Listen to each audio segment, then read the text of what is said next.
Huyo mkandarasi yuko wapi? Yupo mpaka sasa. Sasa mpigie simu, mimi nataka nione hapa pikipiki ile.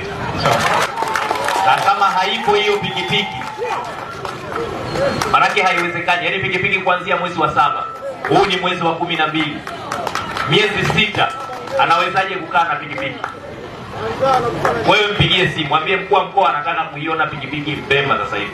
Sawa. Nisipoiona hapa tutakwenda kumtafuta, tutamkamata. Asiletee mambo yake ya ajabu.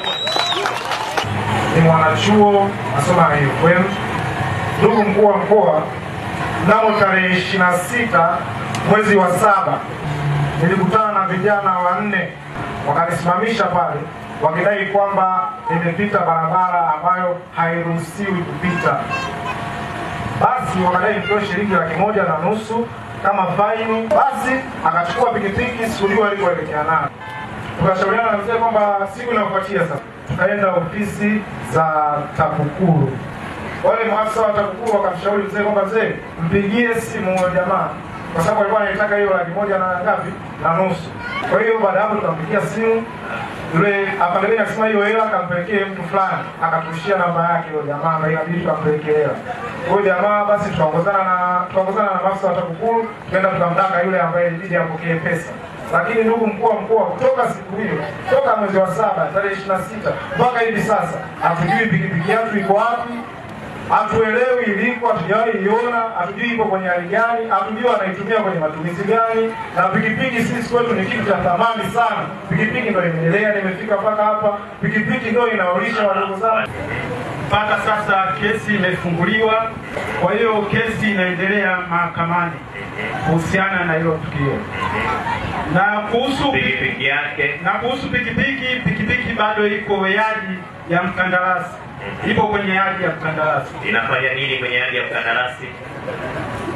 Ndio mgogoro ambao umepelekea kesi kutokea, kwa sababu mkandarasi ameshikilia pikipiki kwamba huyu kijana alipe fidia, lakini yani alipe fidia ya nini? Alipe fidia kutokana na yeye anavyoona uhalifu umefanyika. Huyo mkandarasi yuko chini ya nani? TANROADS au TARURA? TARURA. Huyo mkandarasi TARURA, karibu nenda pale utuambie. Kwa nini mkandarasi wenu ananyanyasa vijana wangu? Huyo mkandarasi yuko wapi? Yupo mpaka sasa. Sasa mpigie simu, mimi nataka nione hapa pikipiki ile. Kama kuna kesi, yani kama kuna uharibifu uliofanywa na pikipiki iliyopita kwenye hiyo barabara, aje kwangu mimi. Lakini kabla sijaondoka hapa, nataka hiyo pikipiki ipakiwe, ije hapa, nataka nione. Na kama haipo hiyo pikipiki, manake haiwezekani. Yani pikipiki kuanzia mwezi wa 7, huu ni mwezi wa 12, miezi 6, anawezaje kukaa na pikipiki?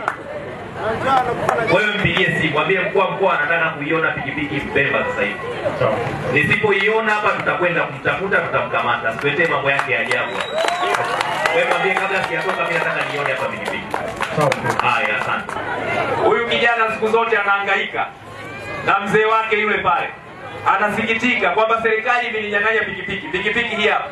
Hawa watu wamekaa nayo pikipiki miezi 5 bila hata kufikiria kwamba huyu mtu ambayo tumemchukulia pikipiki yake, tena wakataka na rushwa kabisa waweze kuchukua. Kwa hiyo wewe bwana, pikipiki yako ni hiyo hapo, ichukue. Sawa, la kwanza hiyo hapo pikipiki, sawa, tunakukabidhi, ni ya kwako, si ndio? Wageni wao ili mtafanya utaratibu wa fungua muweze kuitest ili uweze huyu bwana aweze kutumia pikipiki yake. Sawa Wewe ndugu zangu, hoja ya pikipiki tunaimaliza. Wote mmeshuhudia pikipiki? Mmeshuhudia Hoja ya pikipiki tumeimaliza. Dr. Samia Suluhu Hassan oye. Dr. Samia Suluhu Hassan oye. Sasa katika mkoa wetu wa Songwe tumekubaliana ni marufuku awe mtumishi wa serikali, awe mtumishi wa umma kutoka kwenye taasisi yoyote ile. Iwe taasisi ya serikali, iwe taasisi sijui kutoka kwenye vyombo vya ulinzi na usalama. Nimeshamsema ni marufuku kusikia tunawanyanyasa wananchi. Kila taasisi imepewa sheria. Tutekeleze majukumu yetu kwa misingi ya sheria. Tutekeleze majukumu yetu kwa misingi ya haki. Tutekeleze majukumu yetu kwa misingi ya utu kama falsafa ya rais wetu Mheshimiwa Dr. Samia Suluhu Hassan.